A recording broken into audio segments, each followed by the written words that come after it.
Hello students. आज हम retirement का एक नया टॉपिक सीखेंगे। इन्वेस्टमेंट फ्लक्चुएशन फंड के केसेस करेंगे। इसमें देखेंगे कि इन्वेस्टमेंट्स की फ्लक्चुएशंस के बारे में सीखेंगे कि जब इन मार्केट वैल्यू इन्वेस्टमेंट की चेंज होती है तो उसका हमारे किस तरह से इफेक्ट पड़ता है। तो उसके हम कुछ केसेस डिस्कस करते हैं। हमारे केसेस है ये इन्वेस्टमेंट्स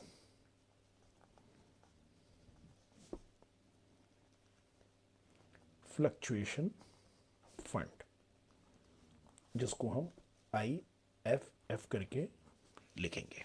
सेम केस। देखो, हम एक क्वेश्चन लेते हैं, इस क्वेश्चन के हिसाब से समझने की कोशिश करते हैं। जैसे A, B and C are partner in three in 1:1 proportion, तीनों का इक्वल है। सी रिटायर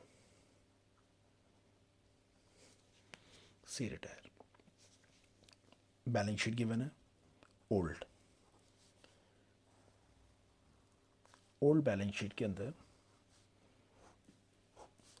हमारे को एक लायबिलिटी साइड है,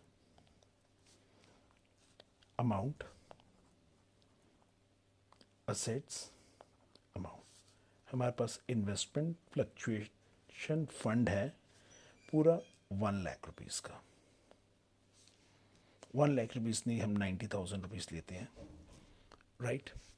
और इन्वेस्टमेंट्स है हमारे पास 2 लाख की।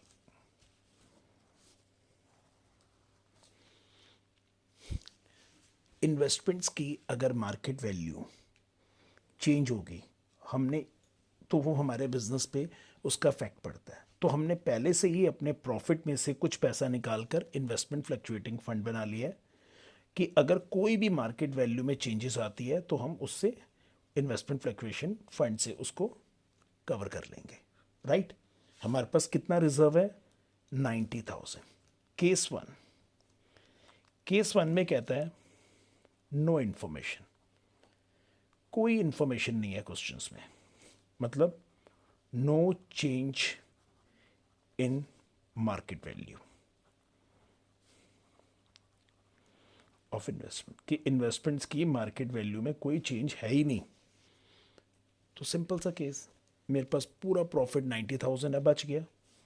तो ये पूरा इन्वेस्टमेंट फ्लक्चुएशन फंड का जो भी मेरा प्रॉफिट है 90,000, ये मैं ए को, ये बी को और ये सी को, तीनों को डिस्ट्रीब्यूट कर दूंगा।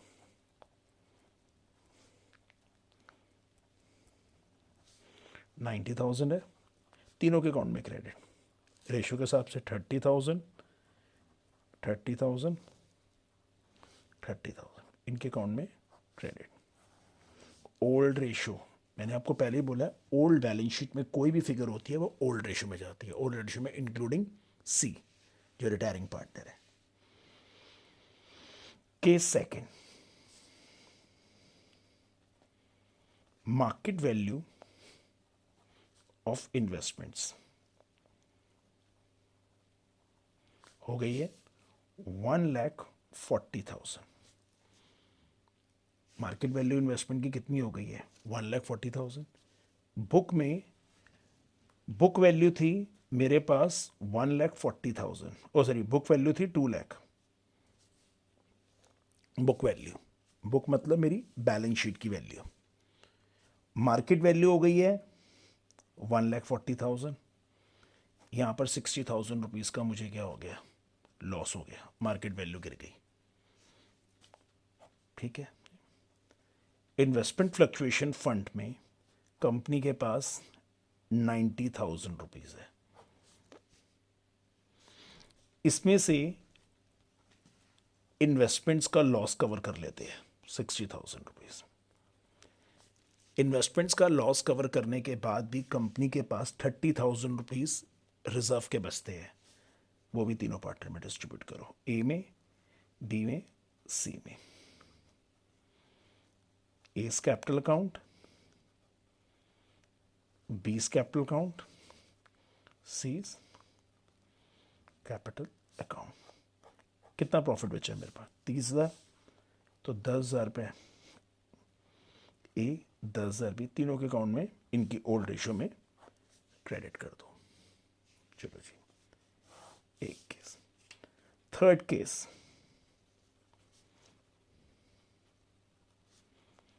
मार्केट वैल्यू ऑफ इन्वेस्टमेंट्स मेरे पास हो गई है 1,10,000। मार्केट वैल्यू इन्वेस्टमेंट की कितनी हो गई है? 1,10,000। इस केस में मेरी बुक वैल्यू कितनी थी? 2 लाख। मार्केट वैल्यू कितनी है?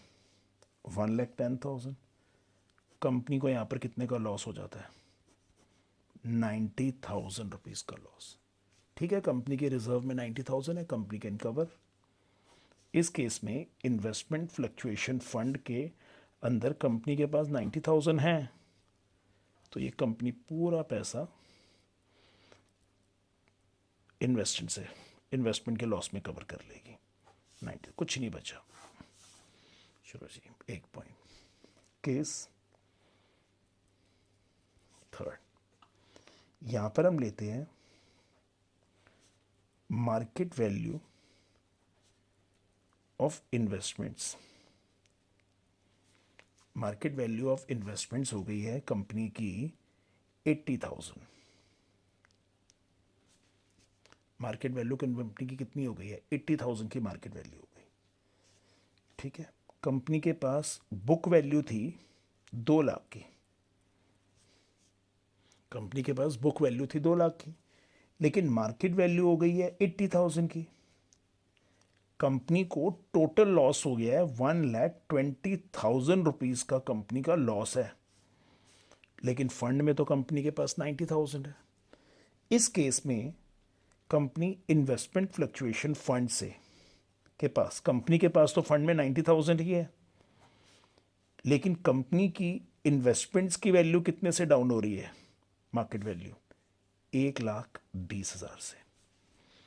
कंपनी को स्टिल 30,000 रुपीज का लॉस है। सेम कंपनी के 30,000 का लॉस कहां पर डेबिट करेगी? रीवैल्यूएशन अकाउंट में। इसको हम profit and loss adjustment account भी बोल सकते हैं।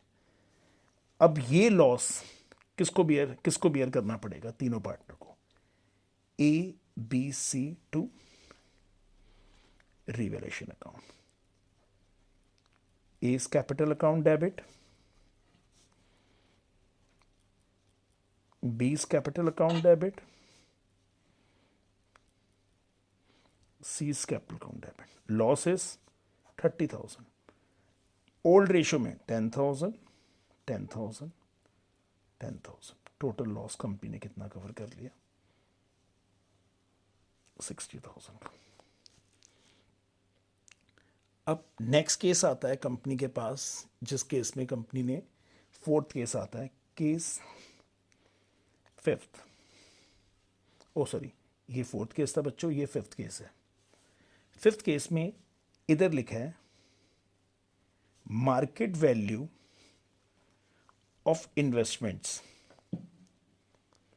कंपनी की हो गई है जी 2,12,000। बल्ले बल्ले, कंपनी को प्रॉफिट हो गया। Market value, book value company की 2 लाख थी, और मार्केट वैल्यू हो गई कंपनी की 2,12,000। कंपनी को तो 12,000 का प्रॉफिट हो गया, मतलब हमारी फर्म को तो प्रॉफिट हो गया जी। पहले तो मेरे पास तो 90,000 का ये फंड तो सीधा ही बच गया पूरा। 90,000 पहले तो मैं सीधा उठा के ये फंड जो मेरे पास है, जो यूज ही नहीं हुआ, इसको उठा के ए में, बी में और सी में, तीनों में डिस्ट्रीब्यूट करो, खत्म कर दो। क्योंकि पार्टनर रिटायर हो रहा है, पार्टनर जाने के बाद नए तरीके से नया रिजर्व बनेगा। पुराने रिजर्व को खत्म करो। 90,000, 30,000 रुपये इसको दो, जो पार्टनर रिटायर हो रहा है उसको उसका हिस्सा भी चला जाएगा, क्योंकि प्रॉफिट का पैसा है ना, क्योंकि हमने प्रॉफिट को तो रिजर्व किया था। अब 12,000 का प्रॉफिट बनाओ। ये प्रॉफिट कहाँ जाएगा? रीवैल्यूएशन अकाउंट में क्रेडिट होगा, क्योंकि रीवैल्यूएशन अकाउंट का नेचर होता है nominal, debit all expense and losses, credit all gains and profit. तो कंपनी इसमें इन्वेस्टमेंट्स में, इन्वेस्टमेंट्स का 12,000 रुपये का प्रॉफिट फर्म किसमें, रीवैल्यूएशन अकाउंट में क्रेडिट करेगी। ये कंपनी के लिए प्रॉफिट हो गया 12,000 रुपये।